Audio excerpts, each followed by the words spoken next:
Hello, ladies and gentlemen. Welcome back to From the Depths with me, Zicargo. We're here taking a look at a ship that I've got for the fleet today. She's a bit of a bigger girl. One of the most expensive ships. Not quite as expensive as the Overseer, but I have, two big craft, and the rest of them are medium to small sized.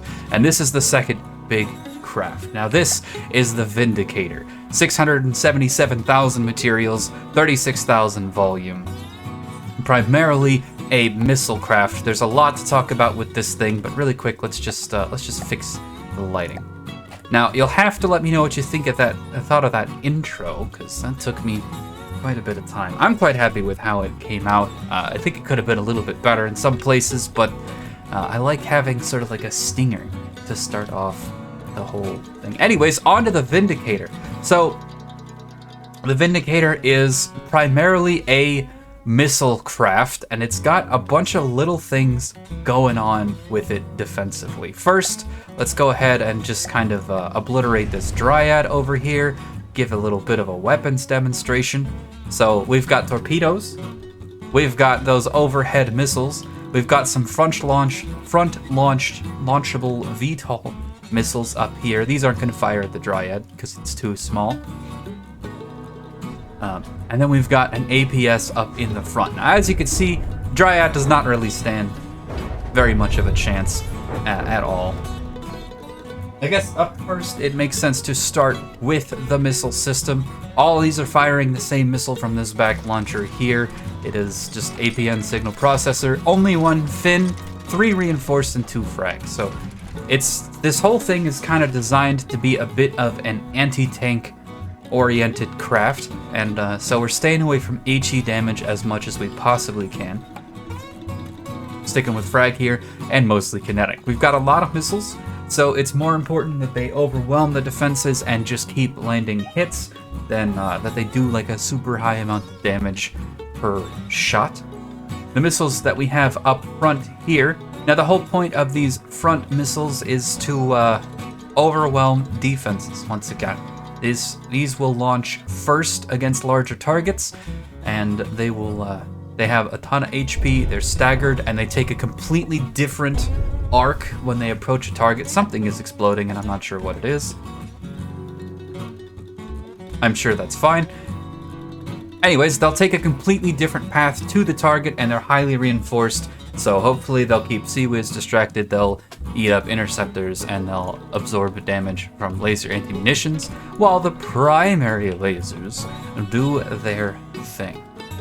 We've got a secondary torpedo system on the side here, a little bit of reinforcement just in case they have some light defenses, and then a lot of explosive. If these connect, hopefully it is quickly GG. Now you may notice part of the craft is kind of spamming out here. The role of this ship is stabilized by gyroscope. So, at one point I became obsessed with gyroscopes, and I decided that I wanted to shove a gyroscope onto a battleship. And so that is what we have done here. I absolutely love it, and I'm not changing it. Sure, you could accomplish the same thing with a couple of small propellers here and there, or even with just decent balancing of a craft, but I love watching moving parts on a vehicle. Up next, we got the APS. So the APS over here is going to be firing a pretty low velocity HESH shell. I've been using HESH on a lot of my craft because I feel like it just kind of fits what the whole faction is about. The shells are naturally orange, which is a big plus, and they work really well with the other weapon systems that I'm using. I love how the shell looks, and I like how it works in tandem with other things. A quick overview of the turret. I'll go ahead and turn the UI back on. There are some detectors and stuff over here that are, if I exit shrink mode, there are some detectors and stuff over here that are decoed so that you don't quite see them. And at one point the craft did use shield generators, although no more, so I need to go through and make sure that this doesn't have shields. Might as well save a little bit of cost where I can.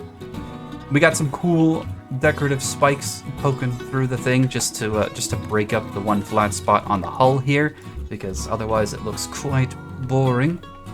And then, yeah, the decoys.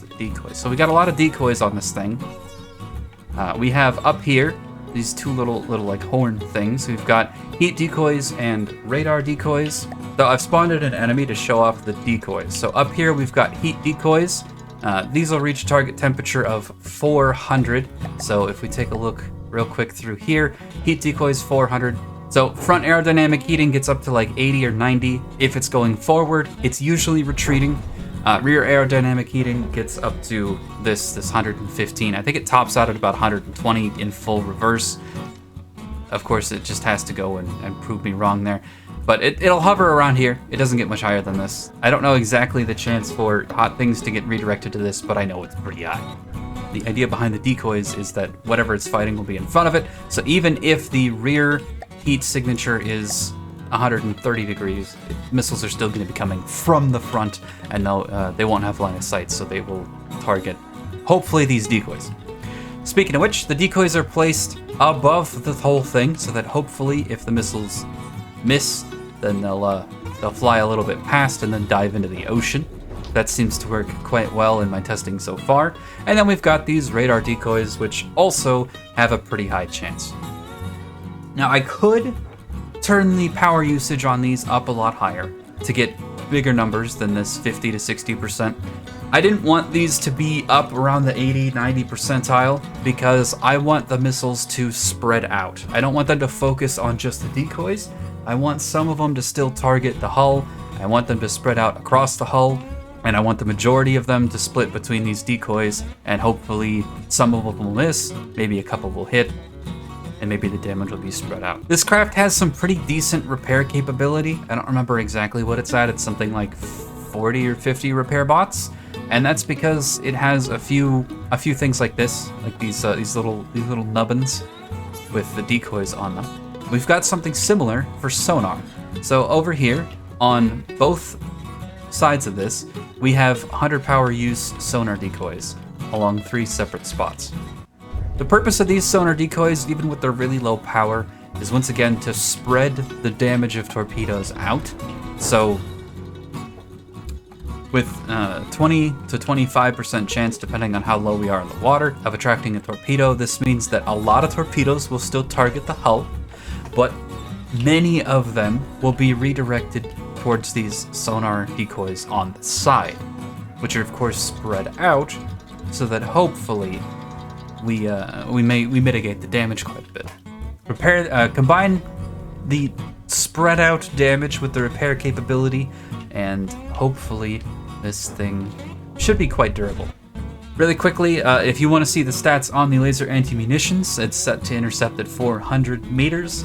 At which point it's doing about 70% of its damage. These do drain, so if it is getting continuously shot at, it will run out of power eventually.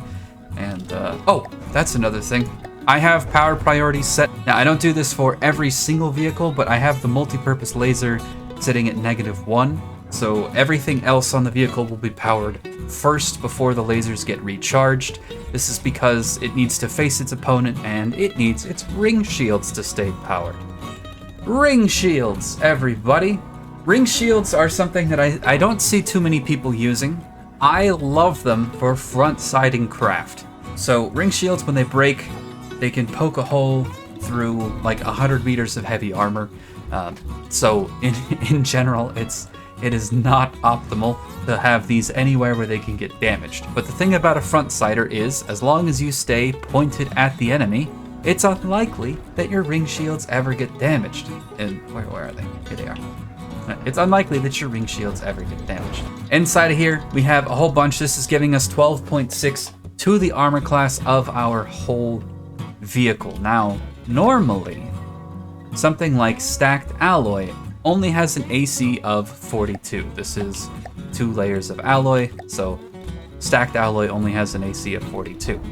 However, with this boost, it now has an AC of just over 57. Well, that's quite nice. The metal on the front of our craft, where it's stacked up, has an AC of 63, but the thing is made primarily of alloy because I wanted it to be fast. It needs to be fast enough to retreat from craft and light enough that it can turn with the thrust that it has. So I'm trying to avoid metal. I used to build everything out of metal. I've been trying to build less out of metal and more out of alloy and with like little bits of heavy armor where it's needed. So I don't know. I don't think it's meta, but I like how the light alloy looks sometimes, and I like how the crafts always move faster. They're always lighter. They're always faster. No, less buoyancy issues I run into. So I've been trying that. Again, I don't think it's meta to build stuff out of light alloy, but I really like the pairing of light alloy with ring shields, and especially I like that the front AC of this thing is 63 to all incoming damage. It's also kind of funny having ERA with an AC of 15.6. I have to say, the biggest thing about ERA is that the smallest bits of damage normally absolutely obliterate it, because ERA only has an AC of 3. But adding a whole bunch to the armor class of the ERA actually makes it so that it doesn't just immediately die to the smallest of explosions, or maybe to individual fragments and things like that that bounce into it. So I have to say, pairing the ring shields with the ERA is unexpectedly a very fun combination. Just because normally they'll die to any, like if the wind blows on them too hard, they'll pop. So the defensive scheme behind all of this, and we'll spawn in. I haven't picked a craft yet, but we'll find a craft to test against that sort of showcases this. But the idea behind the defenses here, right? What I want to do is I want to draw torpedoes away from the front. So if they go towards the side, let's say there's 5 torpedoes headed for this block here. Even if they destroy this block and immediately turn inwards, I'm making the entire side of my craft into surface area that torpedoes can hit by pulling them around the side with these different decoys. So the intention is to stop, instead of just, 40 torpedoes railing the front of my craft, some of them will go to the left, some of them will go to the right, some of them will hit the front. And then as they break the decoys, they're going to spread their damage out across the entire surface area of my armor. That's the idea here. Now, I did this thing in Ashes of the Empire where I didn't test, specifically didn't test against all the designs I have never faced before. But I know that there's been a lot of updates to the game since I last attempted the quest for Neater, and I know that not every design is in the adventure mode. Plus, I haven't seen all the designs in the adventure mode. For some reason, Rambot looks really green right now. Anyway, where was my train of thought? Yes, I don't know all the designs that I'm going up against. Now, I have watched other YouTube content. I do follow other people. I know that a lot of people have spooky things to say about a craft called the Megalodon. I don't think I've faced the Megalodon. I have seen it in other YouTube videos, but I don't think I've faced the Megalodon.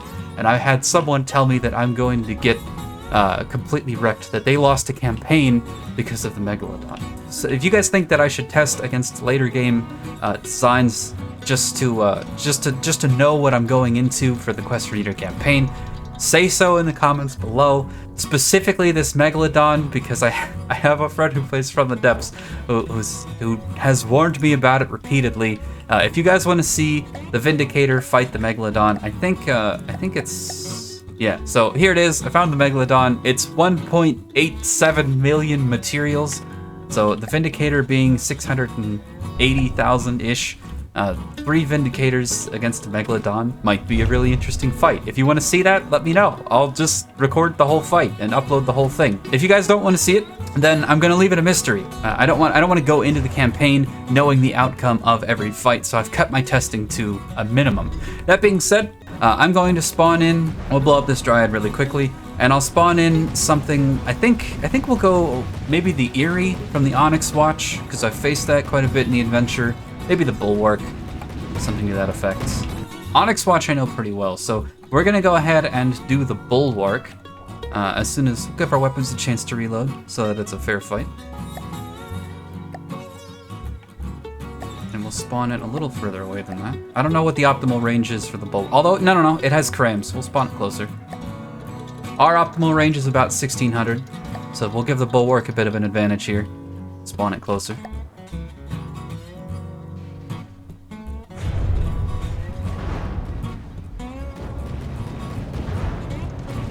Hang on a second. We just took a lot of damage. Oh, the PIDs. There are PIDs in the... My poor helmet. Oh, I worked so hard on it, and it just immediately gets blasted. Oh, my poor helmet. My poor helmet has exploded. Oh, what else? What else? Oh, my AI. My AI is right here, so it's now exposed. That's fine. This spot, the top armor gets hit all the time, but down here it doesn't get hit. They'd have to go through the turret and some more heavy armor walls to get there. Oh, wow. He took a lot of damage. I guess I did forget to mention that the main AI is right here in front of this stuff. I might move this whole AI back to where the ring shields are. Actually, now that I've had that thought, I'm surprised I didn't do that already. I will be moving the AI back here, and probably removing one of these propellers to do it. Let's carry on with the fight.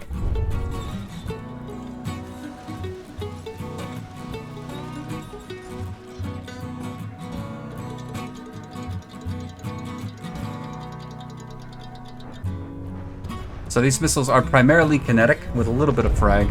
A lot of reinforcement to make sure that they can overwhelm anti-munitions and crams, or anti-munition lasers and stuff. The torpedoes, hefty payloads. They're not very good just because explosive damage has a hard time getting through armor. Let's go ahead and turn the water clarity up just a little bit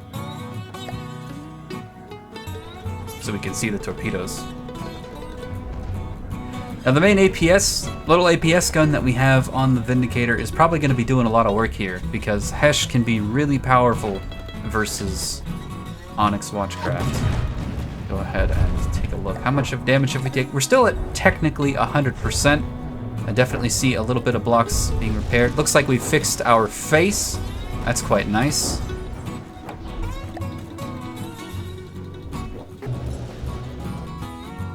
Curious how many of those crams are getting through. Looks like now that those crams are firing independently instead of in one big volley, they are no longer getting through. Torpedoes look like they're having a hard time reaching us as well. They'll get here eventually. I wonder if that's firing towards the left side, or yeah. It is.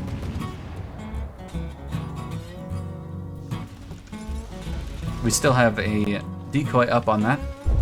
And then that hits us right in the side. Oh, beautiful. Beautiful. And look, there's nothing here. There's nothing here for it to damage. It can either hit us in the heavy armor, but we've got 2 layers of heavy armor before I turret, or it can hit us where there's nothing useful. I love watching this work the way it was intended to. The Bulwark, meanwhile, missing about 20% HP. It's gotta be said the Bulwark doesn't have the ability to self-repair, but I gotta be honest, I see a lot of blocks missing. I don't know how good self-repair would be here. Let's take a look. What kind of damage have the torpedoes done? We've got several different pockets. Normally would have buoyancy. We poked a hole in them. Looks like there's only 3 cram barrels still pointed at us. Their APS have all been disabled. And most of these compartments on the bottom have been breached by the torpedoes. They float low enough that they should be pretty decent. I never know if I should set the buoyancy to be like negative or a certain depth on my torpedoes. I don't know what to set that setting to. I have a feeling it might be a little too low, because I would almost prefer that they smash into the side here, right? If they broke through the side, they would break the torpedo launchers, and then they would keep going through all of these juicy internal bits. Instead, they like spread their damage across the bottom of this. Occasionally they miss. That one did.